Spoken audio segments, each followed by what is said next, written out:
대한민국 국민이라면 꼭 알아야 할 소식만 모았습니다. 뉴스데일리 베스트 종합뉴스 지금 바로 시작합니다.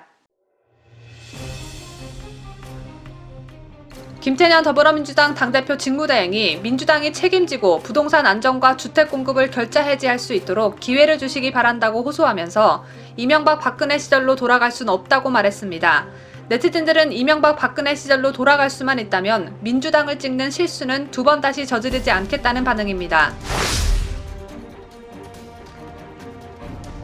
이번 4.7 재보궐선거 사전투표부터는 참관인이 투표지가 우체국에 넘겨질 때까지 동행합니다. 선관위가 사전투표 조작 의혹을 불식시키겠다는 목적으로 이 같은 방침을 세운 것인데 참관인 동행만으로 부정개표 문제가 해결될 수 있을지 따져봅니다.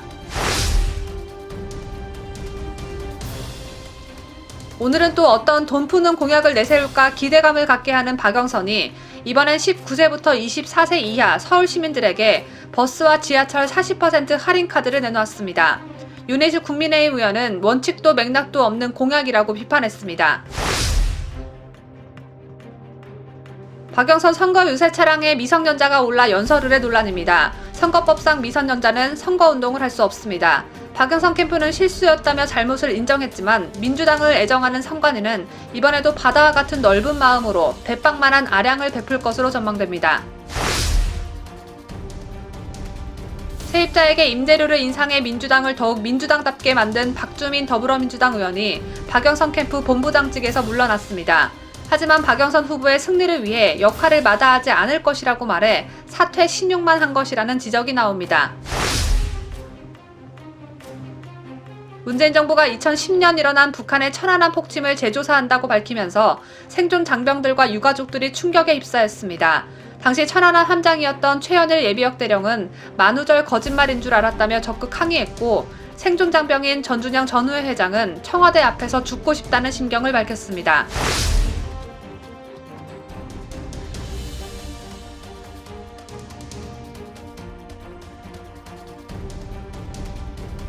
시청자 여러분 안녕하십니까? 뉴스데일리 베스트 시작합니다. 4.7 재보궐선거 사전투표가 오늘부터 이틀간 실시됩니다. 또 선거법에 따라 여론조사 공표가 금지되는 이른바 깜깜이 선거전에 돌입했습니다. 그야말로 선거가 막바지로 치닫고 있는데요. 당초 초박빙이 예상됐지만 지금까지 나온 여론조사 결과만 놓고 보면 서울, 부산 두 지역 모두 야권이 우세한 상황입니다. 하지만 선거 결과가 나올 때까지 방심은 금물이겠죠. 투표장에 가는 것은 물론 개표 과정에서도 절대 방심하는 일은 없어야겠습니다. 또한 이번 선거가 왜 열리게 됐고 어떤 의미를 지니고 있는지도 꼭 명심하시고 투표에 가시길 간곡히 호소드립니다. 지금까지 선거 과정을 보면 여당인 더불어민주당의 악재가 지속적으로 터졌습니다. 원래 대통령 임기 초반에 열리는 선거는 여당에 유리하고 임기 말에 열리는 선거는 야당에 유리한 상황에서 엎친 데 덮친 격으로 여권의 악재가 연이어 발생했죠. 때문에 4.7 보궐선거와 지난해 4.15 총선의 분위기가 180도 바뀌었습니다. 보궐선거를 앞두고 나온 각종 여론조사 결과에 위기를 느낀 여권은 연일 대국민 사과를 통해 다시 한번 기회를 달라고 호소하고 있습니다. 그런데 이런 모습 어디서 많이 본 모습이죠. 이 같은 읍소 전략은 지난해 4월 15일 총선 때 국민의힘의 전신인 미래통합당의 모습에서도 관측됐습니다. 당시 미래통합당은 자당 의원들의 발언 논란에 대해 대국민 사과를 하고 문재인 정부의 폭정을 막아달라고 읍소했지만 결과는 대참패였습니다. 이 때문에 민주당의 반성 전략에도 내부에선 우려의 시선이 쏟아지고 있다고 하는데요. 민주당이 미래통합당의 전철을 밟는 것 아니냐는 우려가 당 내부에서 나오고 있다고 합니다. 오늘 첫 소식 강추천 기자가 보도합니다. 얼마 전까지만 해도 이해찬 전 대표는 선거가 아주 어려울 줄 알았는데 요새 돌아가는 것을 보니 거의 이긴 것 같다고 말했습니다. 그랬던 이해찬 전 대표가 어제는 박영선 후보의 역전을 확신할 수 없다며 자신의 발언을 스스로 뒤집었습니다. 여기에 더해 지난 32일 이낙연 민주당 상임선대위원장이 사과문을 발표한 데 이어 사전투표를 하루 앞둔 어제 김태년 당대표 직무대행도 머리를 숙이며 성명서를 발표했습니다. 김 직무대행은 이날 오전 국회에서 저는 오늘 4.7 재보궐선거 사전투표를 앞두고 민주당의 당대표 직무대행으로서 국민 여러분께 민주당에 다시 한번 기회를 달라는 호소를 드리기 위해 이 자리에 섰다며 성명을 발표했는데요. 부동산 투기 근절과 부동산 적폐 청산을 국정의 최우선 순위에 놓겠다며 내로남불 자세도 혁파하겠다는 점을 강조했습니다. 그러면서도 역시 이명박 박근혜 탓을 빼놓지 않았는데 김직무대행은 투기사회와 차별사회, 야만사회, 통제사회였던 이명박 박근혜 시절로 돌아갈 수는 없다. 집값 폭등과 투기에 대한 노 때문에 집값을 올리려는 토건 투기 세력을 부활시켜서는 안 된다고 말했습니다. 전 정권 탓을 아직도 하는 것을 보니 정신을 덜 차렸다는 평가가 나오고 있습니다. 여당의 이러한 전략은 지난 총선 막판 미래통합당이 집어들었던 카드와 비슷하다는 분석입니다. 당시 황교안 통합당 대표는 21대 총선을 일주일도 남겨두지 않은 상황에서 전국에서 나라 살리겠다는 일념으로 죽을 각오로 뛰는 저희 후보들을 부디 도와주길 바란다며 신발을 벗고 유권자들에게 큰 절을 올렸습니다. 김종인 당시 총괄선대위원장 역시 자당 의원들에 잇따른 발언 논란의 대국민 사과문을 발표하고 아직 모자란다는 것을 잘 알고 있다. 금골쇄신하겠다며 고개를 숙였습니다. 당시 민주당의 수장이었던 이해찬 대표는 통합당의 대국민 호소에 대해 추태라고 비판한 바 있습니다. 이 전 대표는 일주일 전만 해도 자기들이 과반수 넘는 당이 된다고 큰 소리를 치다가 이제는 무릎 꿇는 읍소 작전으로 들어갔다며 정치가 이렇게 추태를 보여선 안 된다. 지더라도 당당히 지라고 일갈했습니다. 그런데 1년 만에 여야의 처지가 정확히 뒤바뀐 것입니다. 오세훈, 박형준 후보에 대한 네거티브 전략에서 읍소로 선거 전략을 대폭 수정한 더불어민주당의 모습에서 1년 전 미래통합당의 실패가 보인다는 평가가 지배적입니다. 자유대한민국을 수호하는 유대배, 강추천입니다. 주호영 국민의힘 원내대표는 선관위를 방문해 사전투표 시스템의 문제점을 개선했다며 안심하고 사전투표에 적극 참여해달라고 밝혔지만 그래도 우리 우파 시민 여러분은 우려가 많으시죠. 특히 사전투표는 본 선거가 치러지는 날까지 특정 장소에서 보관을 해야 하기 때문에 이렇게 화면에서 보시는 바와 같이 보관소로 이동을 하게 됩니다. 지난해 4.15 총선 당시엔 커버도 없고 뻥뻥 뚫린 상자에 사전투표지를 담아 운송을 하는 바람에 그야말로 대충격에 휩싸였던 기억이 납니다. 투표지를 누가 쏙 빼가도 모를 지경이죠. 그런데 이번 선거부터는 관내 사전투표 용지를 우체국에 넘길 때까지 각 후보가 지정한 참관인을 동행하도록 했습니다. 이 부분이 이번 선거부터 달라진 점 중 하나인데 중간에 표를 바꿔치기 한다거나 다른 곳으로 빼돌린다거나 하는 조작 의혹을 불식시키기 위해서 이런 개선점을 마련했다고 합니다. 하지만 어차피 사전투표지가 4일에서 5일 동안 보관되는 동안 그 긴 시간 동안 그 안에서 무슨 일이 벌어질지 알 길이 없는데 이동할 때 함께 인도한다고 해서 조작 의혹을 불식시킬 수 있을지는 의문입니다. 또한 지난 총선에서 전자개표기 의혹이 주요 쟁점이었던 만큼 이번에도 100% 수개표를 하지 않는 이상 그 개선책들은 밑빠진 독에 물 붓기가 되지 않을까요?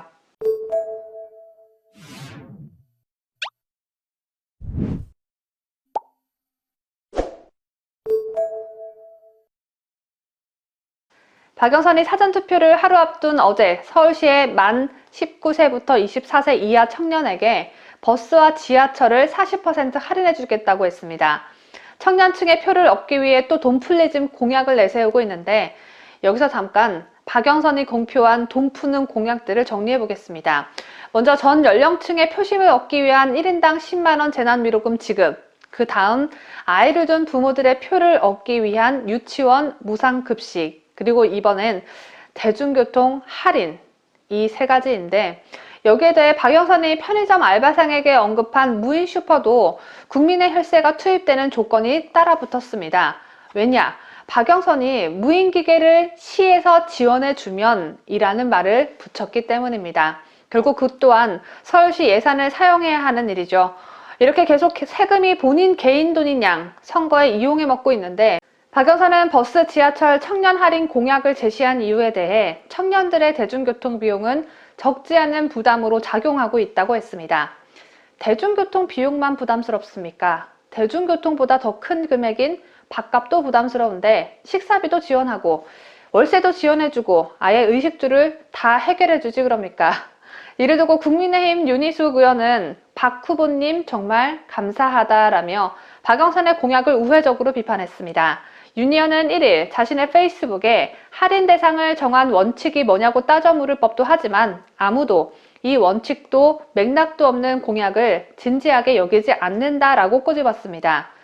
그러면서 박 후보의 19세에서 24세 교통요금 할인 공약으로 드디어 희망을 본다라며 그 난공불락 같던 여권 핵심 지지층마저도 이런 공약에 입 다물 정도의 분별력을 가지고 있다는 것에 동시대를 사는 국민들에 대한 믿음이 드디어 회복되기 시작한다라고 했습니다. 이어 여당 지지자로 보이는 댓글 하나에 숙연해진다라며 잘 지는 것도 능력이다. 더 이상 추해지지 말자라는 댓글을 소개했습니다.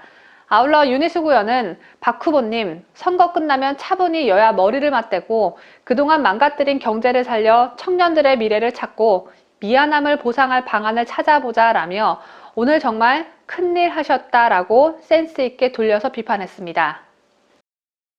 예, 29살의 스타트업 대표를 만났고요. 25살의 중소기업을 다니는 우리 청년을 만났습니다. 이제 우리 대학원생의 이야기를 한번 들어볼까요? 예, 28살의 홍재희 대학원생을 소개하겠습니다.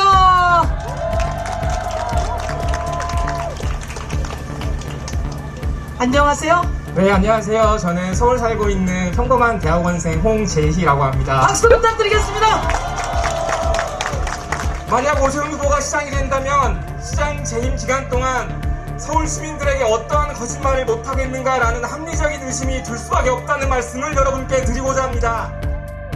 평범한 청년인 듯 보였던 홍재희 씨. 그런데 그에게는 소름 끼치는 반전이 있었습니다. 만약 오세훈 후보가 시장이 되면 어떤 거짓말을 못하겠느냐는 합리적 의심이 들 수밖에 없다고 말한 홍 씨는 자신을 그저 평범한 대학원생이라고 소개했지만 지난달 초까지 더불어민주당 전국대학생위원회 대변인직을 맡았던 것으로 드러났습니다. 우리 대학원생 힘내라고 박수 한번 부탁드리겠습니다. 우리 청년들이 함께하고 있습니다.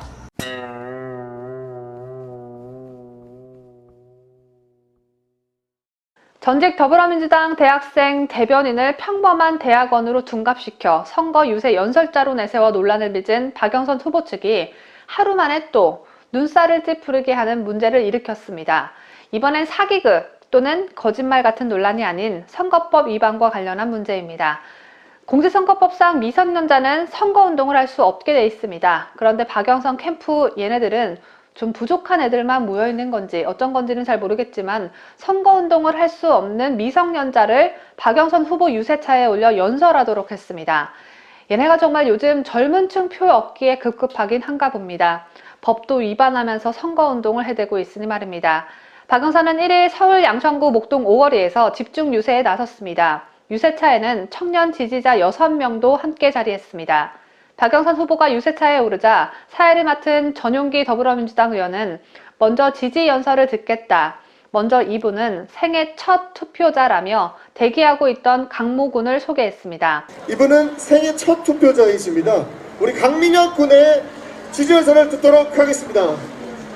그러나 마이크 앞에 선 강군은 저는 정청래 의원 지역구에 산다. 생애 첫 투표라고 소개받았지만 저는 18살 2004년생이다. 아직 고등학교 2학년이다 라고 발언했습니다. 저는 생애 첫 투표는 아니고요. 저는 정청래 의원님 지역구에 살고 있는 강민혁이라고 합니다. 반갑습니다. 제가 생애 첫 투표라고 소개를 받았는데 사실 제 나이는 18, 04년생 아직 고등학교 2학년입니다. 저에게는 투표권이 없습니다. 입당도 할 수 없습니다. 그러나 박영선을 지지하기 위해 이 자리에 나왔습니다. 이어 강군이 중학생 때 사회교과 선생님이 투표는 최악이 아닌 차악을 뽑는 것이라고 말했다. 이 말을 반대로 생각해보면 이라고 말을 이어가던 찰나 전용기 민주당 의원은 귓속말로 지지한다는 말 하지 말라고 했습니다. 네? 그러자 강군은 죄송합니다 라고 잠시 멈칫했지만 곧이어 이 말을 반대로 생각하면 최악을 뽑아서는 안 된다고 말을 할 수 있다. 지금이 순간 최악의 후보가 과연 누굽니까? 라며 오세훈 국민의힘 서울시장 후보 이름을 연호하도록 청중을 유도했습니다. 강군이 말실수를 할까 전전긍긍한 전용기 의원이 발언을 자제토록 하자 네. 그만하라고 하시는데, 예. 죄송합니다. 네, 우리 강민혁 국께서 더 많은 이야기를 하고 싶지만 우리 더 많은 분들의 지지 연설을 좀 들어봐야 되기 때문에 여기까지만 마무리하고. 너무 웃기죠? 제가 이래서 박영선 캠프 측엔 좀 부족한 사람들만 있는 것 아니냐고 한 겁니다. 모질이들이라고 하고 싶지만 좀 순화시켜서 부족한 사람들이라고 점잖게 말하도록 하겠습니다. 사회를 맡은 전용기 의원은 생애 첫 투표자라고 소개했는데 정작 그 고등학생은 본인이 보는 입으로 저는 투표권이 없습니다. 저는 정청래 의원 지역구에 삽니다. 라고 한 겁니다. 이보다 더 재밌는 코미디 프로그램 보신 적 있으십니까? 박영선 후보 캠프 관계자는 한경닷컴과의 통화에서 사전 검토 없이 현장에서 올린 게 실수였다. 현장에서 지지자 나이가 제대로 확인 안 됐던 것이라면서 현장에서 스태프들이 고2라는 발언에 당황해 지지한다는 말까지는 하지 못하게 했던 것으로 보고 있다고 설명했습니다. 그러면서 이날 있었던 일과 관련해 선관위 측 조사 요청이 있다면 성실히 임하겠다고 말했습니다. 미성년자가 선거운동에 참여한 사실이 명백한데 조사가 무슨 필요 있을까요? 더불어민주당 선대위나 다름없다는 평가를 받는 선관위가 어떤 조치를 내릴지 귀추가 주목됩니다. 임대차 3법이 국회 본회의를 통과하기 직전 세입자 임대료를 인상해 역시 민주당 소속 의원답다라는 평가를 받는 박주민이 박영선 서울시장 후보 캠프 홍보디지털 본부장직에서 사퇴했습니다. 고민정, 남인순, 진선미 이들 피해 호소인 3인방에 이어 박영선 후보 캠프에서만 4번째 사퇴입니다. 제가 만약 박영선이라면 창피하기도 하고 서울 시민들 볼 면목도 없고 심적으로 힘들어서라도 후보 사퇴를 할 것 같은데 박영선이 이렇게 온갖 풍파에도 멀쩡한 걸 보면 분명 정상이 아니거나 정신력이 참 강인한가 봅니다. 박주민은 1일 페이스북을 통해 박영선 캠프 사퇴 소식을 전하며 비록 직은 내려놓지만 박영선 후보의 승리를 위해 제가 할 수 있는 역할은 어떠한 것도 마다하지 않겠다라고 밝혔습니다.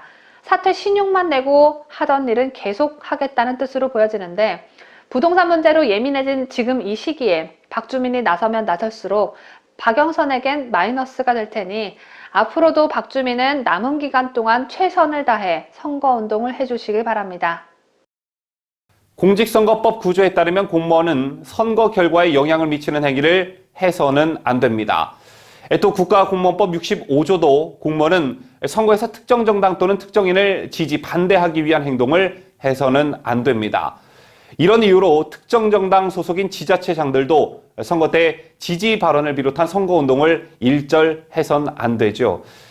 그런데 박원순 전 서울시장 성폭행 피해자 2차 가해 논란을 빚은 바 있는 현직 검사가 이번엔 오세훈, 박형준 국민의힘 후보에 대한 여권의 비판을 옹호하는 공개글을 올려 공직자의 정치 중립을 명시한 선거법, 국가공무원법을 위반했다는 지적이 법조계에서 제기되고 있습니다.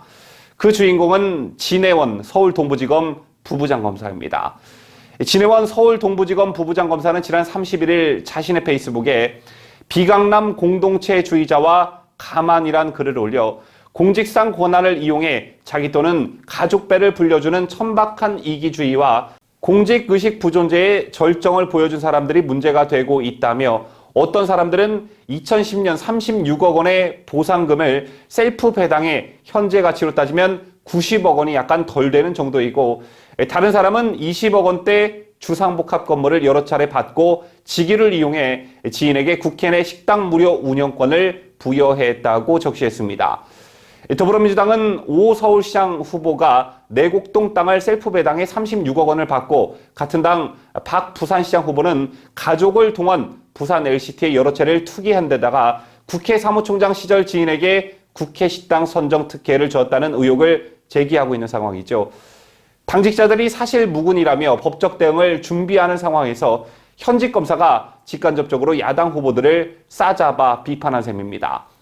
진검사는 지난달 26일엔 내곡동 땅에 오보가 있었다는 증언이 담긴 기사를 링크한 뒤 기자들이 활약했다는 소식이 있어 직접 찾아봤다. 이 기사는 차원이 다르다고 치켜세웠고 지난달 7일엔 박영선 민주당 서울시장 후보의 핵심 공약인 수직정원을 홍보하듯 수직정원으로 지어진 국내 석파정 미술관, 샌프란시스코의 롬바드 거리 등의 사진을 올렸는데 여권 지지자들은 댓글로 시원하다.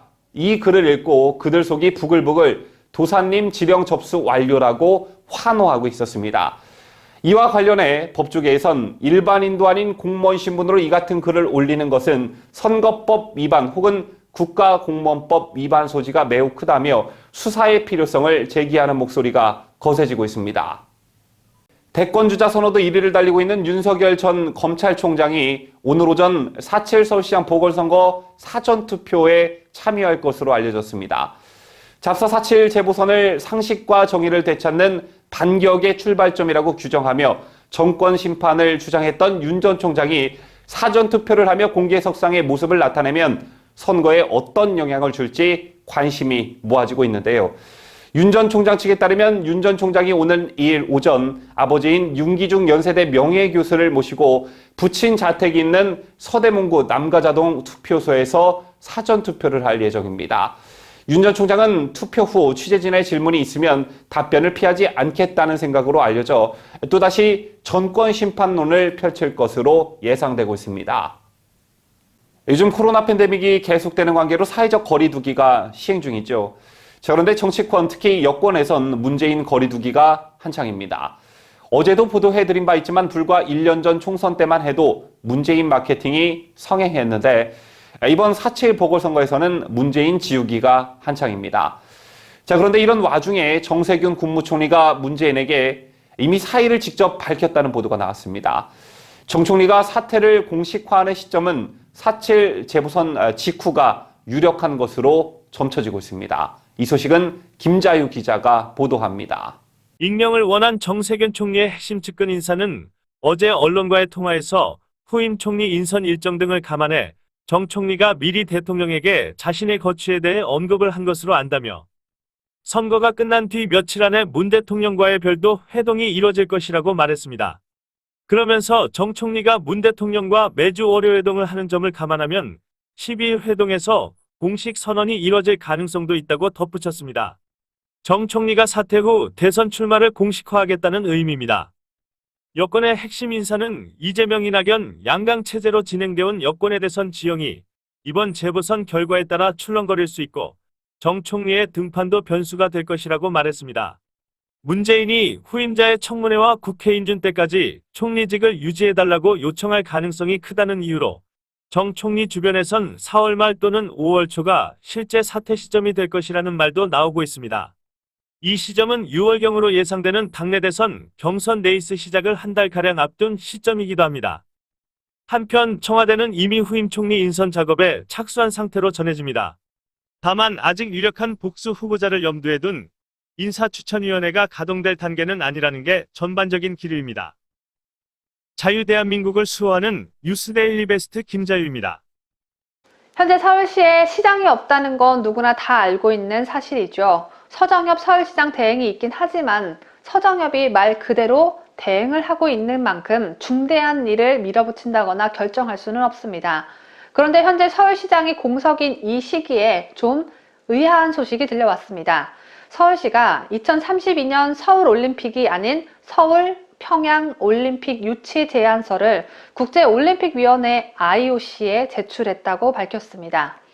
이 소식은 바로 어제 나온 소식입니다. 시장이 없는데 대체 누구의 지시로 서울 평양올림픽을 추진하고 있는 것일까요? 앞서 서울시는 남북정상이 2018년 9월 발표한 2032년 하계올림픽 남북 공동개최 유치 협력에 관한 공동선언 이후 박원순이 살아있던 2020년 1월부터 올림픽을 유치하기 위해 IOC와 지속적인 협의를 해오긴 했습니다. 하지만 IOC는 지난 2월 25일 호주 브리즈번을 우선 협상지로 선정했습니다. 그럼에도 불구하고 정부와 서울시는 체념하지 않고 유치 제안서를 제출한 것입니다.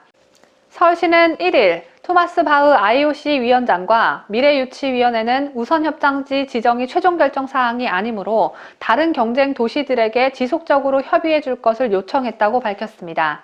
고 박원순 전 시장은 서울 평양 올림픽을 유치하기 위해 별도의 부서까지 만들어가며 공을 들였습니다. 하지만 박 전 시장이 성추행을 저지르고 사망한 뒤에는 서울시가 서울 평양 올림픽 유치를 포기한 줄 알았는데 서울시가 이렇게 제안서를 냈다는 걸 공개하면서 누군가 계속 뒤에서 압박하고 있구나라는 걸 알 수 있게 해줍니다. 그 누군가가 누구인지는 여러분 잘 아시겠죠?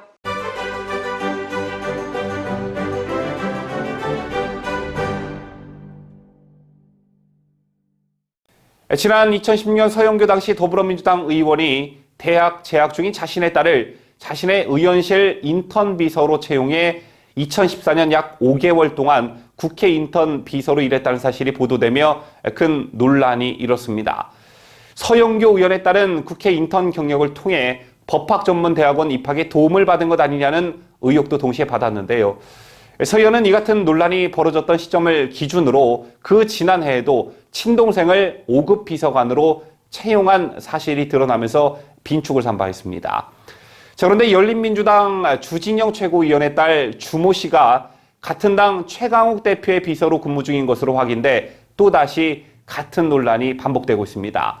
한국과 미국 국적을 모두 가진 주 씨에는 복수 국적자가 국회 공무원에 임용된 유일한 사례라고 하는데요. 더군다나 주 씨는 지난 20대 국회에서 복수 국적 문제로 한 차례 국회의원실 비서 임용이 불발된 전력도 있는 것으로 드러났습니다.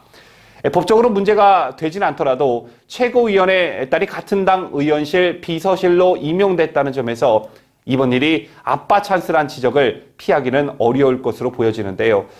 특히 열린민주당이 법여권 정당이라는 점에서 거센 비판이 예상됩니다. 여권에서는 이미 조국 전 법무부 장관의 딸과 추미애 전 법무부 장관의 아들이 각각 아빠, 엄마 찬스 논란에 휩싸인 바 있기 때문입니다. 더군다나 최 전 대표는 조 전 장관의 아들의 인턴 확인서를 허위로 발급한 혐의로 기소돼 1심에서 의원직 상실에 해당하는 징역 8개월, 집행유예 2년을 선고받은 바 있습니다. 러시아 소재의 북한 해외 건설 노동자 11명이 현장을 탈출해 지난달 31일 국내에 입국한 것으로 전해졌습니다. 이들 11명이 집단 탈출을 한 건 아니라고 하는데요. 세 곳의 러시아 건설 현장에서 각각 2명, 5명, 4명이 탈출해 은둔해 있거나 난민 수용소에 머물러 있다고 하는데 일단 우리 정부는 그들을 인도적 차원에서 받아들이기로 한 것으로 전해졌습니다.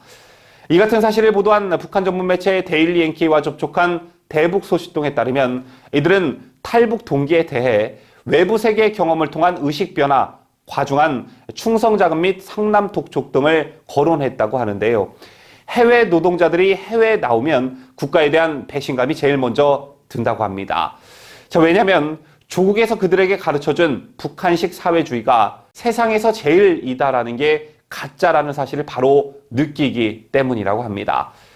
특히 노동의 즐거움 상실도 무시하지 못한 요소로 전해집니다.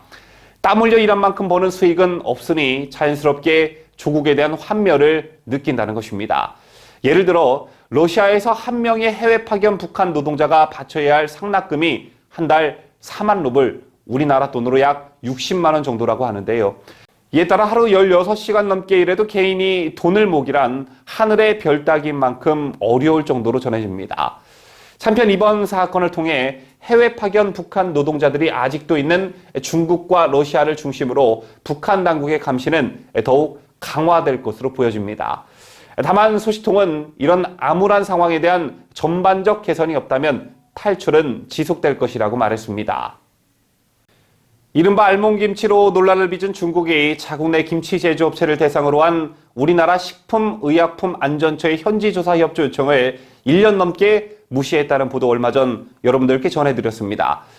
식약처가 중국산 김치에 대한 식품안전관리 인증 기준 적용을 위해 외교부를 통해 지난해 1월부터 지난 3월까지 총 9차례에 걸쳐 중국 세관 당국에 중국 내 김치 제조업체를 대상으로 한 현지 조사 협조 요청을 담은 서한을 총 9차례나 발송해 했지만 중국 측은 단 한 차례도 답신을 보내지 않았다는 게 보도의 핵심이었습니다. 이 같은 보도의 근거는 뉴델리가 국회 보건복지위원회 소속 서정숙 국민의힘 의원실을 통해 한중간 외교 문서를 입수해 확인한 결과에 따른 것입니다. 이 같은 보도를 두고 굴욕 외교라는 지적이 나오자 식약처가 언론중재위에 조정 신청서를 제출하며 명백한 허위 사실이라고 반발했습니다. 중국 정부가 식약처의 요청을 1년 동안 무시했다는 것은 전혀 사실이 아니다라고 반박했는데요. 그렇다면 서한을 9차례나 보냈는데 묵묵부답인 건 뭐냐라고 하니까 식약처는 공식적인 서한 등을 교환하지는 않았더라도 언제든지 소통이 가능한 한라인을 가지고 있다라고 주장했습니다. 한라인을 가지고 있더라도 중국산 김치에 대한 우리 정부의 대응과 관련해 중국이 그 어떤 협조를 하지 않고 있는 것은 변함이 없는 사실이죠. 자, 그런데 문제는 다른 곳으로 옮겨 붙었습니다. 뉴델리가 이 같은 의혹을 취재하는 과정에서 접촉한 식약처 대변인실 직원이 중국을 선진국이면서 거대한 힘 있는 국가로 우리나라를 중국의 속국이라고 표현한 것입니다. 지난 20일 뉴델리가 식약처 대변인실 직원과 통화한 워딩을 그대로 음성 대역으로 저희가 다시 구성했습니다. 함께 들어보시겠습니다. 사실 역으로 생각하면 중국이라는 나라가 선진국이면서 좀 거대한 나라잖아요? 힘 있는 국가라는 말이에요. 옛날로 치면 한국이 속국인데 중국에서 보면 속국에서 우리나라에 있는 제조업소를 얘네 한국이 헬스업 인증받으라고 그러고 관리를 대신 해줄 테니까 안전관리하라고 그러면 기분이 좋을까요? 별로 좋지 않죠? 우리 중국도 헬스업 관리 다 하는데 무슨 너네 한국이 와서 이런 거 하고 있는 거냐? 그런 개념인 거죠. A씨는 통화가 끝난 뒤 논란을 의식한 듯 재차 전화를 걸어와 속국 발언과 관련해 보도하지 말아달라고 부탁한 것으로 알려졌는데 중국을 자극할 수 있다는 것이 그가 보도 자제를 요구한 이유였다고 뉴델리는 밝혔습니다. 어제 제가 별도의 영상을 통해 박영선 서울시장 후보는 과거 북한이 저지른 천안함 폭침을 인정하지 않았었는데 최근 오세훈 후보와의 TV 토론에선 표를 의식했는지 입장이 바뀌었다는 소식과 함께 고 민평기 상사의 어머니인 윤청자 여사가 김정숙에게 북한에 왜 벌벌 떠나라고 말한 소식을 전해드린 바 있습니다. 그 소식을 전해드린 직후 정부가 2010년 발생한 천안함 피격 원인과 관련해 재조사 착수를 결정했다는 충격적인 소식이 전해졌습니다. 끝난 줄 알았던 좌파들의 터무니없는 의혹 제기는 문재인이 정권을 잡는 바람에 다시 이어지고 있습니다. 대한민국 국민의 한 사람으로서 우리 국민을 지키기 위해 희생된 천안함 장병들의 유족들에게 죄송한 마음으로 이 소식 전하겠습니다. 대통령 직속으로 운영되는 군사망사고 진상규명위원회는 지난해 9월 군사망사고 관련 진정 접수 마감을 앞두고 천안함 사건으로 숨진 장병들의 사망 원인에 대한 진상을 규명해달라라는 진정이 접수되자 내부 검토를 거쳐 조사 방침을 정한 것으로 알려졌습니다. 이 진정은 천안함은 북한에 의한 폭침이 아닌 좌초라는 설을 끊임없이 제기하고 있는 신상철이라는 사람에 따른 것입니다. 신상철은 천안함 피격 당시 민군 합동조사단 위원으로도 참여했던 인물입니다. 규명인은 신상철 씨가 진정인 요건에 해당하며 진정이 접수된 뒤 법령에 따른 각하 사유에 해당하지 않으면 재조사를 할 수밖에 없다는 입장입니다. 2010년 5월 민군 합동조사단은 천안함이 그해 3월 26일 백령도 서남방 해상에서 경계 임무를 수행하던 중 북한 잠수정의 어뢰 공격으로 침몰했다고 발표한 바 있습니다. 그러나 신상철은 그 이후에도 침몰 원인이 조작됐다고 주장했습니다. 이에 신상철은 정보통신망법상 명예훼손 등의 혐의로 기소돼 2016년 2월 1심에서 유죄를 선고받았지만 문재인 정권 4년 차인 지난해 10월 항소심에서 무죄 판결을 받았습니다. 다시 한번 말씀드리지만 박근혜 정부에서 유죄 판결을 받았던 신상철은 문재인 정부 들어 진행된 항소심에서 유죄를 업고 무죄 판결을 받았습니다.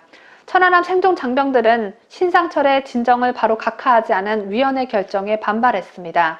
억울하게 숨진 사람들의 사건 사고를 조사해야 하는 위원회가 유족도 아니고 좌초설을 지속적으로 제기해온 신상철의 진정을 일단 수용한 것부터가 문제라는 것입니다.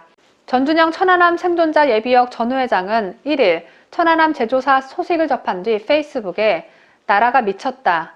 46명 사망 원인을 다시 밝힌단다라며 몸에 휘발유 뿌리고 청와대 앞에서 죽고 싶은 심정이라는 글을 올렸습니다. 천안함 함장 출신 최원일 예비역 대령도 페이스북에 만우절 거짓말이겠지 했는데 결국 진상규명위를 항의 방문해 요구사항을 전달했다며 사건 진행 즉시 중지, 사과문 발표, 청와대 입장문 및 유가족, 생존잔병에 대한 사과 조치가 없으면 강력 대응 예정이라고 밝혔습니다. 논란이 커지자 국방부는 천안함 피격 사건 관련 민군합동조사단의 조사 결과를 신뢰하며 그동안 일관된 입장을 변함없이 표명해 왔다고 말했습니다. 아직 북침 결론이 뒤집어지지 않았다는 것입니다. 하지만 규명위 상임위원인 탁형국 변호사의 정치 편향적 이력을 감안하면 재조사 결과 실제로 북침 결론이 뒤집어질 수도 있다는 우려도 제기됩니다. 전라도 출신인 탁형국 변호사는 2016년 박근혜 대통령 국회 탄핵소추위원단 소추위원 대리인으로 활동했고 2012년에는 이명박 대통령 내곡동 사저부지 매입 의혹 특검팀 특별수사관을 지냈습니다. 이런 자가 규명위원회 상임위원입니다. 야권에서는 용사들의 숭고한 죽음조차 폄훼하는 천안함 전사자 사망 원인 재조사는 즉각 중단되어야 한다고 반발했습니다. 황교안 국민의힘 부대변인은 논평을 통해 나라를 지키기 위해 목숨 바친 용사들의 숭고한 넋을 기리고 아직도 달라지지 않고 있는 가해자 북한의 단호한 태도를 보이기는커녕 재조사 요구 진정을 핑계로 천안함 용사들의 죽음을 욕보이고 나아가 사실상의 부관 참사를 하겠다는 이 정권의 무도함을 규탄하지 않을 수 없다고 비판했습니다. 황 부대변인은 신상철 씨의 진정을 받아들여 이미 결론난 천안함 용사들의 사망 원인을 조사한다는 것은 북한에 의한 천안함 폭침을 인정하지 않겠다는 것이나 다름없다며 대체 이 정권은 어느 나라 정권인지 묻고 싶다. 용사들과 유가족들 2번 죽이는 부끄러운 일이라고 개탄했습니다. 우리공화당도 청와대 분수대 앞에서 규탄 성명을 발표했습니다. 우리공화당은 겉다르고 속다른 문재인 좌파 독재 정권이 국민을 또다시 속인 것이고 자유대한민국을 철저히 우롱하는 것이다 라며 그것도 천안함 자초설을 주장했던 전 서프라이즈 대표를 지낸 신상철 전 천안함 민군 합동조사단 조사위원이 낸 진정서를 받아들이면서라니 문재인 좌파 독재 정권이 미쳐도 단단히 미쳤다고 목소리를 높였습니다.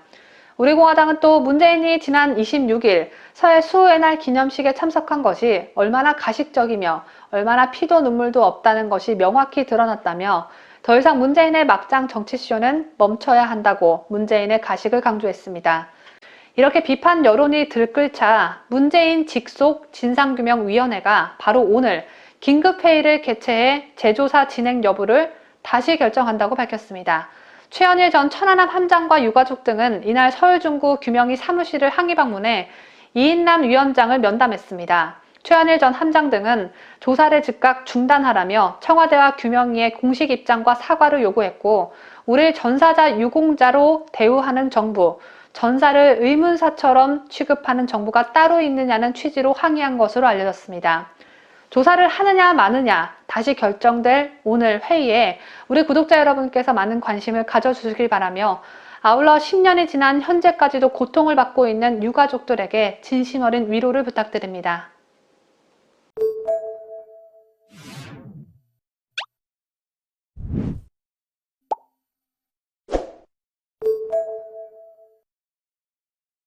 저희가 준비한 소식은 다 전해드렸습니다. 어제 종합뉴스 영상에 시청자 여러분께서 남겨주신 소중한 댓글을 소개합니다. 먼저 잣발 없는 세상님께서 나 같으면 유세고 나발이고 기권한다. 쪽팔리게 파란색 입고 쏘다니냐. 돌멩이 세례 안 맞을까 조심해야 할 듯 이라는 글을 남겨주셨습니다. 박영선이 요즘 본인이 속해 있는 당이 얼마나 창피하면 당명을 뺀 옷을 입고 유세를 하겠습니까? 피해 호소인 3인방에 박원순 이름을 새기자는 임종석, 부동산 문제에 기름을 부은 박주민, 청년 연설자들을 연달아 잘못 고른 선거 캠프진들, 여기에 더해 박영선 본인 남편의 과거 인터뷰까지 박영선을 구렁텅이에 빠뜨리는 요소들 다 정리해서 말하기도 힘들 정도인데 박영선은 파란색 점퍼에 당명을 빼는 것은 물론 옷 색깔도 바꾸고 싶은 심정이지 않을까요? 다음으로 솔베이지님께서는 연설자를 속인 건 지극히 더블당다운 아이디어였습니다. 매사가 거짓과 위선 덩어리들이라는 글로 전직 민주당 대학생 대변인을 평범한 청년으로 둔갑시켜 유세 연설자로 내세운 민주당을 비판해 주셨습니다. 좌빨 없는 세상님과 솔베지님 외에도 댓글 남겨주신 모든 분들께 감사하다는 말씀드립니다. 2021년 4월 2일 금요일 오늘 뉴스 영상에도 여러분의 의견과 응원의 댓글 많이 남겨주십시오. 저는 월요일 오전 7시에 다시 찾아뵙겠습니다. 끝까지 함께 해주신 여러분 대단히 고맙습니다. 뉴스데일리 베스트는 구독자 여러분의 소중한 구독료를 운영합니다. 여러분의 자발적 구독료 참여를 기다립니다.